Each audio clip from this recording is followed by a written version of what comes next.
ধন্যবাদ। আজকে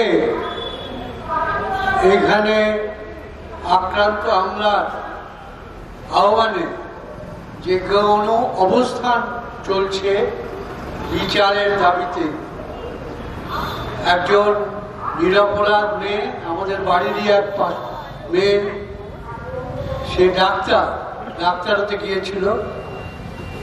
সে ডাক্তারি করতে করতে কর্তব্যরত অবস্থায় যে হাসপাতালে ডাক্তারি করছিল সেই হাসপাতালে তখন তার কর্তব্য শেষ হয়নি, ডিউটি আওয়ার শেষ হয়নি। সে 36 ঘন্টা ডিউটি করে একটু বিশ্রাম নিচ্ছিল। সেই অবস্থায় সে নৃশংসভাবে, মধ্যযুগীয় নৃশংসতা তাকে হার মানায়, সেই নৃশংসভাবে কার হাতে খুন হয়েছে এখনো সেটা জানা যায়নি। ধর্ষিতা এবং খুন হলো, এবং তারপরে অনেকগুলো ঘটনা ঘটে গেল, যেটা আমাদের দেশ, এই রাজ্যে যে প্রশাসন চলছে, সাধারণভাবে রাজ্য প্রশাসন, পুলিশি প্রশাসন, স্বাস্থ্য পরিষেবার প্রশাসন, এই দুটি বিশেষত, সেই দুটি প্রশাসনেরই যে কঙ্কালসার চেহারা, যে দুর্নীতিগ্রস্ত চেহারা, ভয়ঙ্কর চেহারা মানুষের সামনে, চোখের সামনে আজকে উঠে এসছে। এই ব্যাপারে তদন্তভার গোড়ায় নিয়েছিলেন কলকাতা পুলিশ, কিন্তু তারপরে আদালতে মামলা করার পরে কলকাতা আদালত সঙ্গে সঙ্গে সেই ভার সিবিআই এর হাতে দিয়ে দেন, এবং তারপর সুপ্রিম কোর্ট স্বতঃপ্রণোদিত হয়ে এ মামলায় পদক্ষেপ করে এই যে সিবিআই এর যে তদন্ত চলছে সেটাকে কোর্ট মনিটরড তদন্ত, মানে কোর্ট সেটাকে কিছুটা নিয়ন্ত্রণ করবে, এইরকম একটা তদন্তের চেহারা নিয়েছে। একদিন না দুদিন শুনানি হয়েছে, তৃতীয় দিন শুনানি হয়নি। মাননীয় প্রধান বিচারপতি অসুস্থ হয়েছে। আমরা আশা করছি আগামী সোমবার দিন শুনানি হবে, মানুষ বিচার পাবে।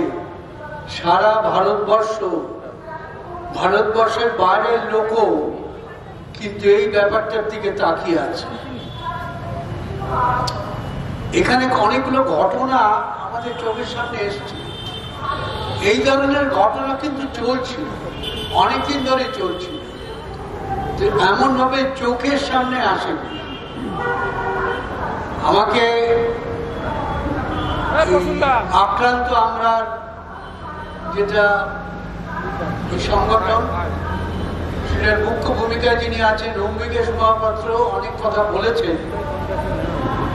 বিচারপতি হিসেবে আমার কি অভিজ্ঞতা সেটা জানাতে, মানবাধিকার কমিশনের অধ্যক্ষ হিসেবে, সভাপতি হিসেবে আমার কি অভিজ্ঞতা বিচার দেওয়ার ব্যাপারে, মানুষকে বিচার পাইয়ে দেওয়ার ব্যাপারে, সে কথা জানাতে।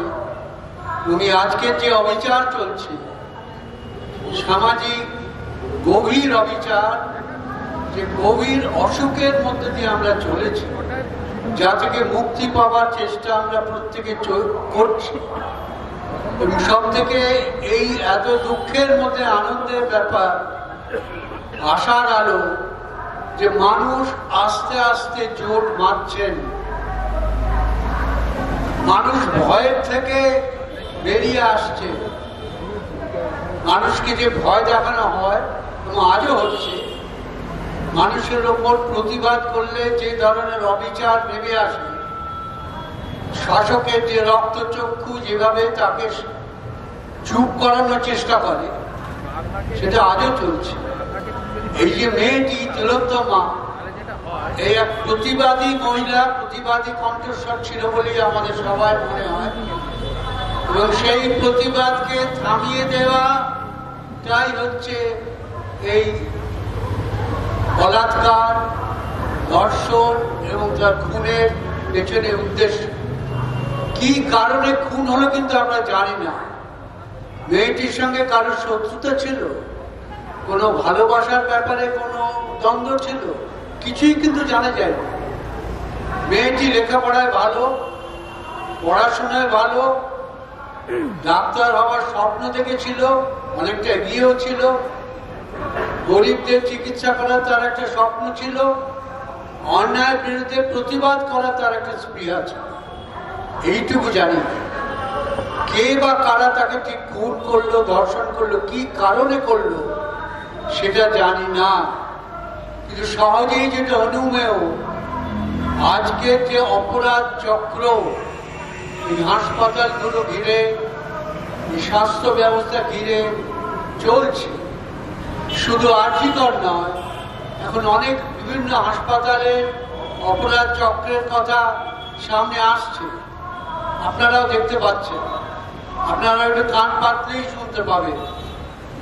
সেইখানে যে অপরাধ চক্র রমরমিয়া চলছে, আজকে এখানকার উদ্যোগকে আমি সব কথা দিয়ে আসবো, যে কুকীর্তি কিছুটা কিছুটা হলেও ফাঁস হচ্ছে।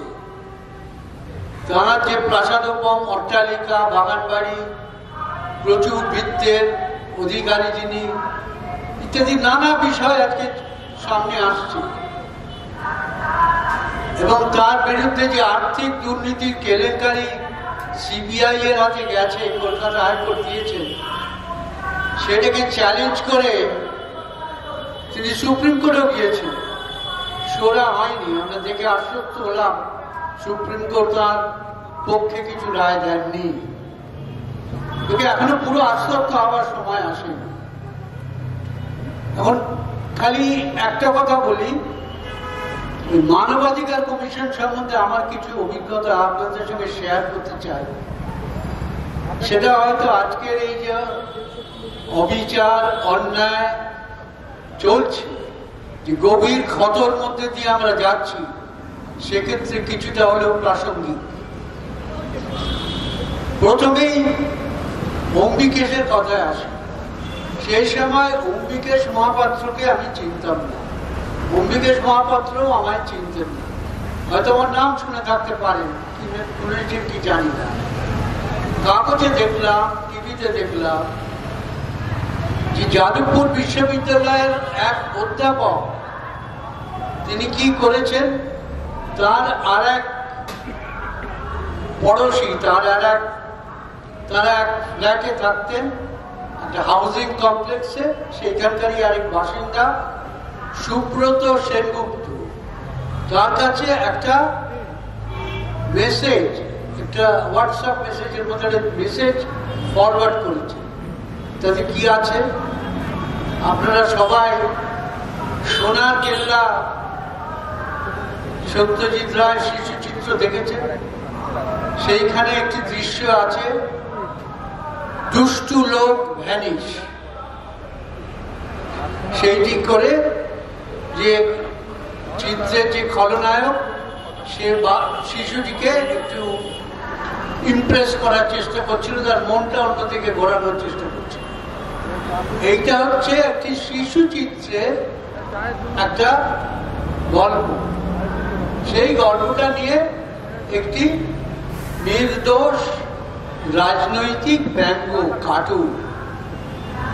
এইটা হতে সঙ্গে সঙ্গে তার উপর শাসক দলের যুগপথক আক্রমণ, শাসক দলের বাহিনীর আক্রমণ, তাকে ঘিরে ধরে, তাকে মুছ দিয়ে মুছ লেখানো, এবং তাকে স্থানীয় থানা জোর করে থানায় ধরে নিয়ে যাওয়া, তাকে এবং সুব্রত সেনগুপ্তকে।